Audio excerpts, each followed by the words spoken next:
GST के rates तय होते ही पहला शोर ये कि कारें अब सस्ती हो जाएंगी। उसके बाद पता चलता है कि सबसे ज्यादा फायदा लग्जरी कारों पर मिलने वाला है। फिर मर्सिडीज, बीएमडब्ल्यू और ऑडी जैसी कारों की कीमतों में 10 लाख रुपए तक की छूट। और इसके तुरंत बाद फोर्ड ने भी इको स्पोर्ट्स और फिगो जैसी कारों पर ऑफर्स का ऐलान कर दिया, यानी बड़ी के साथ छोटी कारों पर भी ऑफर।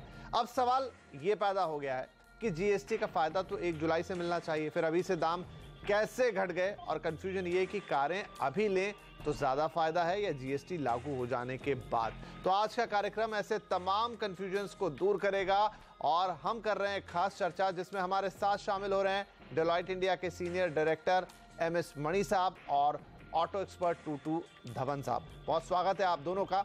तो शुरुआत मणि साहब आपसे करना चाहता हूं कि जब से जीएसटी रेट्स की अनाउंसमेंट हुई है, खासतौर पे कारों को लेके बड़ी कंफ्यूजन है।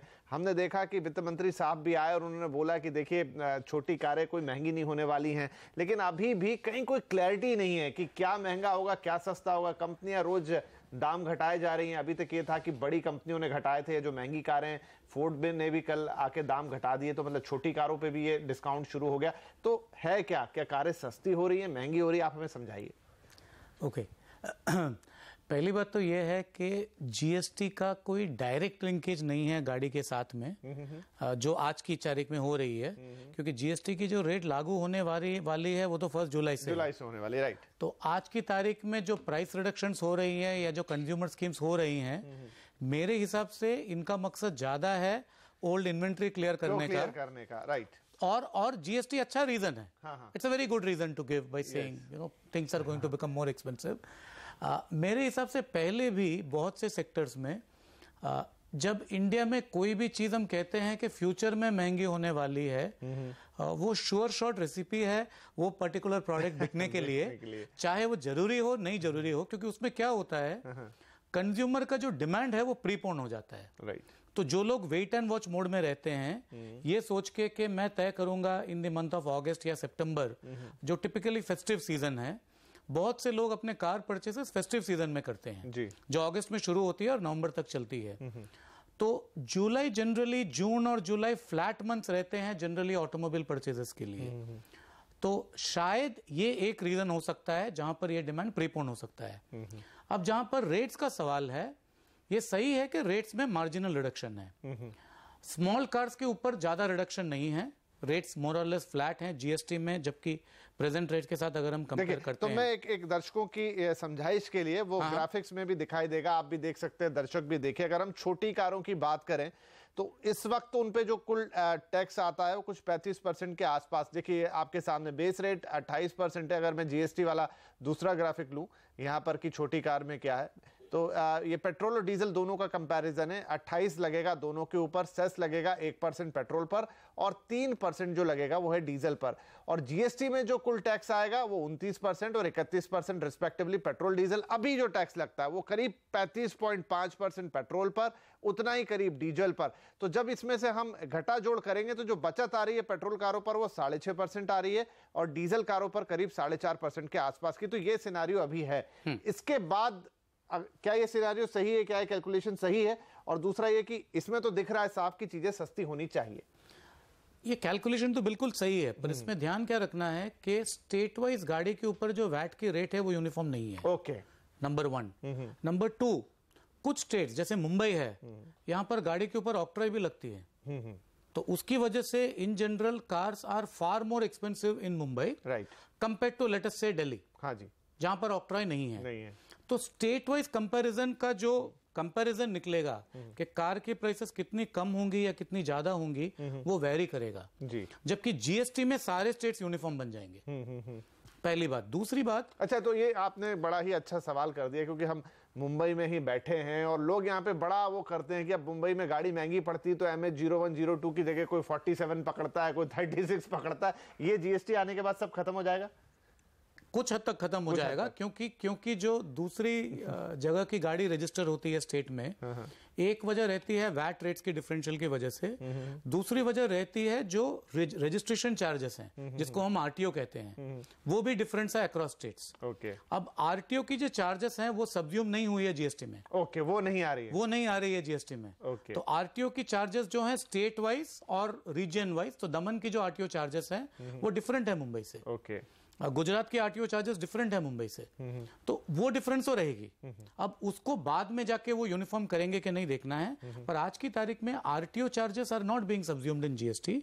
और आरटीओ चार्जेस इसके ऊपर भी डिपेंड करती हैं कि वो जो रजिस्ट्रेशन वो इंडिविजुअल के कैपेसिटी में है कि कंपनी की कैपेसिटी में है। राइट। नॉर्मली कंपनी की आरटीओ चार्जेस ज्यादा रहती हैं और इंडिविजुअल की कम रहती हैं for the same car. Okay, तो इसकी वजह से कार्स के ऊपर जो डिफरेंशियल रहेंगी प्राइसिंग की, वो तो कुछ हद तक रहेगी, लेकिन मोटे मोटे तौर पे सस्ती तो होगी, सस्ती होगी। इसलिए मैं आज की तारीख में ये अनुमान नहीं लगा पा रहा हूं कि छोटी गाड़ी आज जो एक्स प्राइस पे बिक रही है वो जीएसटी के बाद में कितनी होगी, because it is subjected to various. लेकिन महंगी तो नहीं होगी? अनलाइकली, बहुत मुश्किल है, बहुत मुश्किल। चलिए टूटू साहब, ये एक हमने कोशिश की हिसाब किताब लगाने की, मणि साहब से हमने पूछा, लेकिन जिस तरीके से डिस्काउंट आ रहे हैं बाहर, आगे रोज एक के बाद एक कंपनी अनाउंस करती जा रही है। हालांकि हमने देखा कि जो थोड़ी महंगी साइड की कारें जिन पे साफ तय है कि ये कारें सस्ती ही होनी है, मर्सिडीज हो गया, बीएमडब्ल्यू हो गया, ऑडी हो गया, इनके तरफ से आए। लेकिन कल जो हमने देखा कि फोर्ड ने भी आगे बढ़ा अपना एस्पायर पे, फिगो पे, जो छोटी कारें हैं, इको स्पोर्ट्स पे। तो ये डिस्काउंट का इतना क्यों? क्या यही कारण है जो मणि साहब ने बताया कि सिर्फ एक हवा बनाना चाहते हैं कि लोग ज्यादा गाड़ी खरीद ले, क्योंकि डल सीजन होता है, बारिश में गाड़ी वाड़ी लोग लेते नहीं है? जी बिल्कुल, मैं मणि साहब के साथ बिल्कुल एग्री करता हूं। ये सिर्फ एक एक्साइटमेंट क्रिएट करने के लिए है मार्केट के अंदर और अपना स्टॉक डिप्लीट करने के लिए। और ये जो डिस्काउंट्स जो आने थे अभी हमारे सीज़न के अंदर, जहाँ पर हमारे फेस्टिव सीज़न शुरू हो जाता है, ये समझ लीजिए आप कि ये फेस्टिव सीज़न अभी से ही शुरू हो गया और ये चलता रहेगा न जाके नवंबर तक। और यही मौका है जो हमारे मल्टी ब्रांड्स वाले गाड़ियों वाले हैं वो उसका फ़ायदा उठा सकते हैं। जी, तो टूटू साहब आप यही सलाह देंगे क्या कि अगर मान लीजिए आपका डिसीजन था आज गाड़ी खरीदने का, आप 2 महीने बाद खरीदने वाले थे, तो इन डिस्काउंट्स का फायदा उठाना चाहिए या जीएसटी के एक्चुअल लागू होने तक रुकना चाहिए? मेरा तो ख्याल है कि ये फायदा उठाना चाहिए। बाकी मणि साहब शायद ज्यादा बता सके कि कितना फर्क पड़ने वाला है, पर मेरा जो अपना ध्यान है इस वक्त तो इस चीज का फायदा उठाना चाहिए, क्योंकि अभी क्लैरिटी नहीं है कंपनीज को भी कि कितना डिस्काउंट देना पड़े। हो सकता है कि इस टाइम के ऊपर उनको ज़्यादा डिस्काउंट मिल जाए और बाद में जब रियलिटी आए तो शायद थोड़ा कम हो। राइट। मणि साहब, इसमें यह भी बड़ा इंपॉर्टेंट होता है कि जब आप कार खरीदते हैं तो उसके साथ एक कंडीशन लिखी होती है, क्योंकि बहुत सारी कारों पे हमने देखा बुकिंग्स भी चलती हैं, हैंड टू हैंड डिलीवरी तो कम ही कारों की होती है, तो उसमें रहता है कि आज तो एक्स अमाउंट है, लेकिन अगर भविष्य में ये चीज बढ़ जाती है या चेंज आता है इसमें, तो आपको वो इनवॉइस प्राइस मिलेगा। बिल्कुल। तो उस हिसाब से कैसे देखें इसे? नहीं, बिल्कुल सही कहा आपने, क्योंकि हर जगह पे लिखी रहती है price prevailing on the date of delivery is the relevant price. मैं ये कहूंगा कि अगर कोई कार बायर आज की तारीख में डिसीजन ले रहा है कि मैं गाड़ी खरीदूं नहीं खरीदूं, वो डिसीजन डिपेंड करेगा कौन सी कंपनी की गाड़ी है, कौन सी मॉडल है। प्री मई 2017 उस मॉडल के ऊपर क्या डिस्काउंट थी, आज की तारीख में क्या डिस्काउंट है, क्योंकि कुछ गाड़ियां थी जो पहले भी अप्रैल में भी जनवरी में भी डिस्काउंट पे बिक रही थी। तो डिफरेंशियल डिस्काउंट अभी कितना है, राइट। और वो डिस्काउंट ही एट्रीब्यूट किया जा सकता है जीएसटी इंपैक्ट के ऊपर। अगर वो डिस्काउंट सिग्निफिकेंट है तो गाड़ी खरीदनी है। ओके। अगर वो डिस्काउंट अच्छा, ये शायद स्टेट वाइज भी नहीं है, ये शायद माइक्रो मार्केट सिटी वाइज अलग रहेगा। ओके। क्योंकि सिटी वाइज गाड़ी की जितने डीलर हैं उनके अपने टारगेट्स रहते हैं, उनके पास अपना स्टॉक रहता है, तो हर डीलर की स्टॉक लिक्विडेशन प्लान अलग रहती है। कुछ सपोर्टेड बाय कंपनी रहती है और कुछ डीलर खुद सपोर्ट करते हैं। तो उसके बेसिस पे हर बायर को डिसाइड करना है, depending on the city where he lives, depending on the model that is going to buy, वो भी पेट्रोल है कि डीजल है, लेस देन 4 मीटर है, मोर देन 4 मीटर है, उसके बेसिस पे इंडिविजुअल डिसीजन लेना है।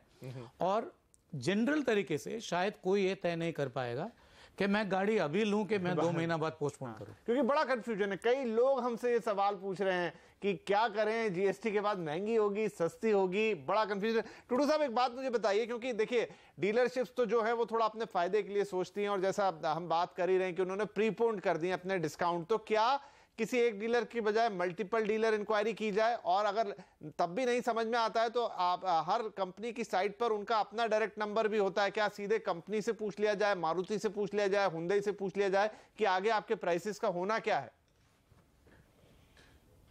मेरा ख्याल तो डीलरशिप से बेटर है, बिकॉज डीलरशिप्स को कई इंसेंटिव्स भी मिलते हैं और साथ साथ में उनको डिस्काउंट्स जो हैं कंपनी की तरफ से लागू होते हैं, तो वो अपने डिस्काउंट्स प्लस जो अपने बेसिक अपने इंसेंटिव है कई बार तो वो भी शेयर कर लेते हैं, depending on the customer and depending on the stock that they are holding. So उसके ऊपर डिपेंड करता है। सो अब ये जैसे जैसे स्टॉक्स अपना डिप्लीट करना चाहेंगे वैसे वैसे आपको वो डिस्काउंट्स बढ़ाते जाएंगे, या थोड़ा बार्गेन आप कर लें उनके साथ, तो हो सकता है you may be able to strike better deal. जी, तो टुडू साहब इसमें अगर मैं एक उदाहरण देखिए कंपनी का नाम लेके ही बात करूं कि देखिए कुछ गाड़ी जो मैं मणि साहब से भी कह रहा था इजीली अवेलेबल रहती है, लेकिन मारुति की गाड़ियां बलिनो हो गई, ब्रेजा हो गई, इन पे तो लंबा वेटिंग चलता है 6-6 महीने का। तो कोई आज बुक कर रहा है, 6 महीने बाद जब अगर मिलेगी तो जीएसटी लागू हो चुका होगा। डीलर्स उन्हें बड़ा कंफ्यूज कर रहे हैं कि आपके तो इतने पैसे बढ़ जाएंगे, आपको तो तब ज्यादा पैसा देना होगा, वो कैसे डिसाइड करें? देखिए जो मारुति के प्रोडक्ट्स हैं और जो बाद में मिलने वाले हैं तो obviously you will have to wait, और जब तक वो जीएसटी लागू हो जाएगा एंड डिपेंडिंग उस टाइम के किसके ऊपर डिस्काउंट मिल रहा है या किसके ऊपर प्राइस बढ़ गई वो ही देनी पड़ेगी। ये तो इस वक्त फ़ायदा जो उठा सकते हैं कंपनीज जो डिस्काउंट दे रही है उसी का फ़ायदा उठा सकते हैं। Maruti I don't think is incline to give any GST discount as yet, और बाकी जो लग्जरी कार्स हैं वो अपना दे रही हैं, वो डिस्काउंट भी दे रही हैं, साथ में आपको इंश्योरेंस भी दे रही हैं एंड मेंटेनेंस अगले 3 साल की वो भी साथ में पैकेज दे रही। So all sorts of things are available depending on the size of the car. और ख़ासतौर जो ज़्यादा डिमांड की गाड़ियाँ हैं जैसे ब्रीजा है जिसमें ऑलरेडी 6 महीने की वेटिंग है, वो तो मारुति तो is on a high horse, तो वो तो अपना गाड़ी को डिस्काउंट पे नहीं देगी। जी, तो टुडू साहब यही बात मैं आपसे एक और महत्वपूर्ण सवाल यहाँ पूछना चाहूंगा कि जैसे फोर्ड ने तो कल कर दिया, चलिए उनके पास स्टॉक हो सकता है, लेकिन हुंडई बाकी है, मारुति बाकी है जो छोटी गाड़ी बनाते हैं और सब 4 मीटर बनाते हैं। आपको लगता है फोर्ड के बाद ये लोग भी फॉलो करेंगे इस ट्रेंड को? देखिए डिपेंड करता है उनके स्टॉक्स के ऊपर, और खासतौर जो डीलर्स हैं उनके ऊपर कितनी होल्डिंग उसके ऊपर लगी हुई हैं। फोर्ड के पास तो ऑलरेडी स्टॉक्स होते हैं, डीलर्स के पास भी होते हैं एंड मैन्युफैक्चरर्स के पास भी होते हैं, क्योंकि उनकी सेल थोड़ी सी कम रहती है और मैन्युफैक्चरिंग चलती रहती है। डिमांड रहती है ज़्यादा मारुति की और हुंडई की, और मारुति के तो खास तौर पे जो अब 2 गाड़ियां आई हैं, एक ब्रीजा और नई जो डिज़ायर है, उनके ऊपर दोनों के ऊपर वेटिंग चल रही है। तो ऑब्वियसली मारुति तो बिल्कुल भी नहीं डिस्काउंट देने की सोचेगा, बट हुंडई है, हो सकता है कुछ गाड़ियों के ऊपर जो डिमांड जिनकी कम है उनके ऊपर शायद आपको कोई डिस्काउंट मिल जाए। राइट, चलिए तो ये कहानी है अलग अलग ब्रांड्स की और कंपनी की। कुछ ने तो अनाउंस कर दिए हैं, लेकिन बहुत जरूरी नहीं है कि दूसरे ब्रांड्स भी उसको फॉलो करें, डिपेंड करेगा उनके ऊपर स्टॉक कितना है। तो ये थोड़ी इंक्वायरीज आपको निकालनी पड़ेंगी, डीलर से थोड़ी बातचीत करनी ही पड़ेगी। चलिए यहां पर लेते हैं हम एक छोटा सा ब्रेक के बाद हम बात करेंगे कि जितनी हाई एंड गाड़ियां हैं, BMW, मर्सिडीज और ऑडी जैसी गाड़ियां जिन पे बड़े बड़े डिस्काउंट अनाउंस हुए हैं, उसकी क्या सच्चाई है, और अगर आप उनमें से कोई गाड़ी लेने का प्लान कर रहे हैं तो आपके लिए कितने फायदे का सौदा होगा। छोटे से ब्रेक के बाद चर्चा को आगे बढ़ाएं।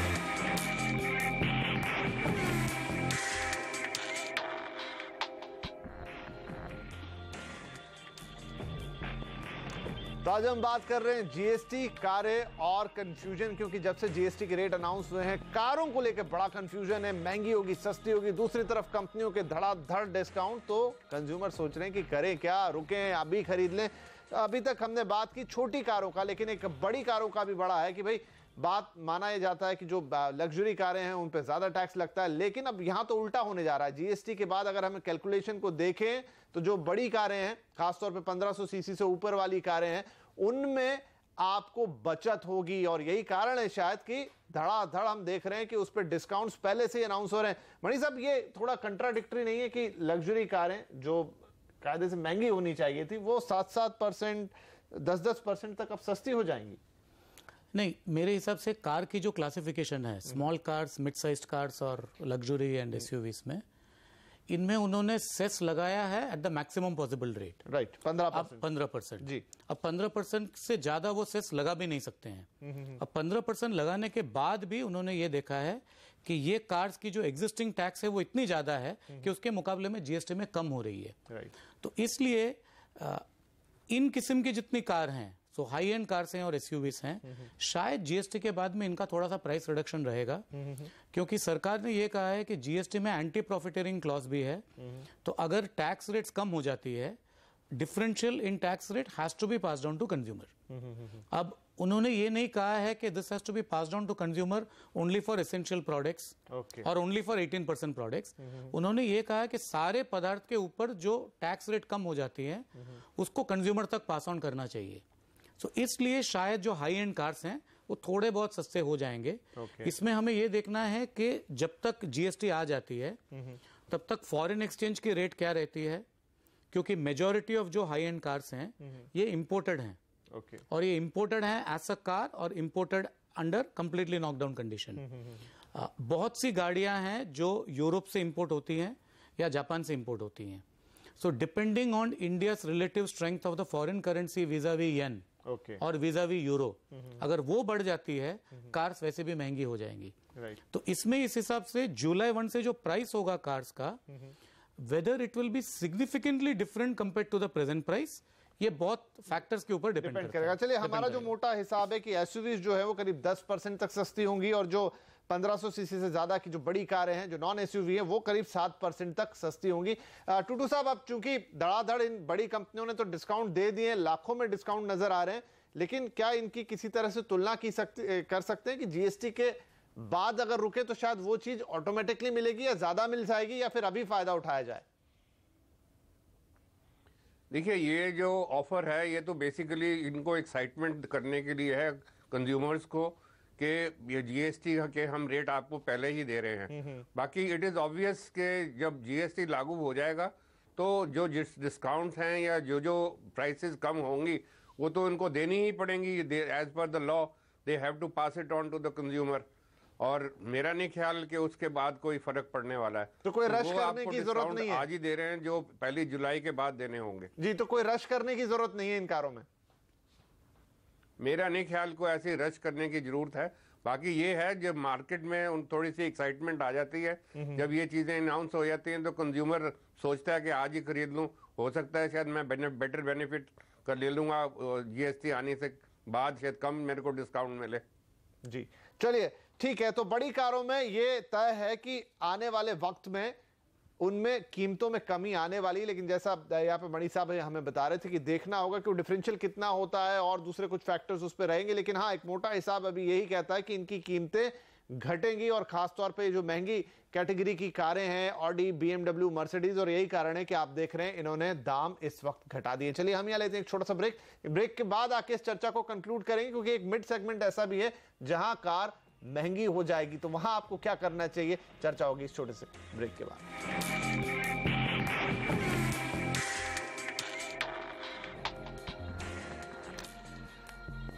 तो जीएसटी कार और कंफ्यूजन, आज हमारी कोशिश यही है कि जीएसटी के रेट अनाउंस होने के बाद कारों की प्राइसिंग को लेकर जो कंफ्यूजन हो रहा था उसे हम दूर कर दें। डिस्काउंट्स जो इस समय एक के बाद एक ऑफर हो रहे हैं उनका मतलब आपको सही तरीके से समझा दें। तो चलिए, हम चर्चा के अंत में आ गए।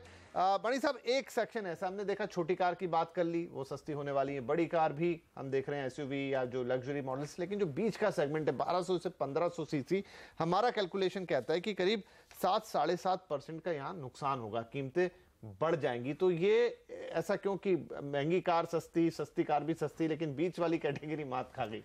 मेरे हिसाब से ये इसलिए है क्योंकि उन्होंने कंपेयर किया है एग्जिस्टिंग रेट्स को फ्यूचर रेट्स के साथ में, और प्रिंसिपल ऑफ इक्विवेलेंस लगाने की कोशिश की है, पर उसमें क्या है कि हर प्रोडक्ट पे वो प्राइसिंग मैकेनिज्म नहीं बैठ पा रहा है, वो सेट नहीं हो रहा है। शायद इसको रिव्यू करेंगे नेक्स्ट जीएसटी काउंसिल की मीटिंग में, यही उम्मीद है सब लोगों की, क्योंकि अगर गाड़ियां इन जनरल सेम प्राइस पे हैं या सस्ती हो रही हैं, तो एक सेगमेंट अचानक ऐसा नहीं हो सकता जहां पर महंगी हो गई। इसमें ध्यान में ये भी रखना है कि ये 1200 से 1500 की जो कैटेगरी है, ये इंडिया में टॉप सेलिंग कैटेगरी है, क्योंकि बहुत सी गाड़ियां हैं जो है 1497 सीसी।